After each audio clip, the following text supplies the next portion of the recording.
நாட்டின் சில பகுதிகளில் தொடர்ந்தும் சீரற்ற வானிலையே நிலவுகின்றது. இன்றைய வானிலை தொடர்பான தகவலை அறிந்து கொள்வதற்காக வளிமண்டலவியல் திணைக்களத்தின் வானிலை அதிகாரி கே சூரியகுமாருடன் நாம் ஸ்கைப்பினூடாக தொடர்பினை ஏற்படுத்துகின்றோம். வணக்கம். இன்று மத்திய சப்ரகமுவ தெற்கு மாகாணங்களின் சில பகுதிகளில் மழை காணப்படுவதுடன் மேற்கு மாகாணத்தின் சில பகுதிகளில் காலை வேளை மழை காணப்படும். அதே நேரம் கிழக்கு மற்றும் ஊவா மாகாணங்களின் சில பகுதிகளில் பிற்பகல் அல்லது மாலை வேளைகளில் இடியுடன் கூடிய மழை காணப்படும்.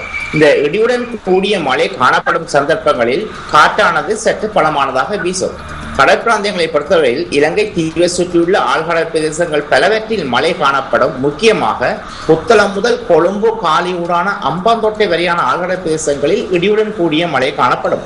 கடல் பிராந்தியங்களில் காற்றின் வேகமானது மணித்தாளத்துக்கு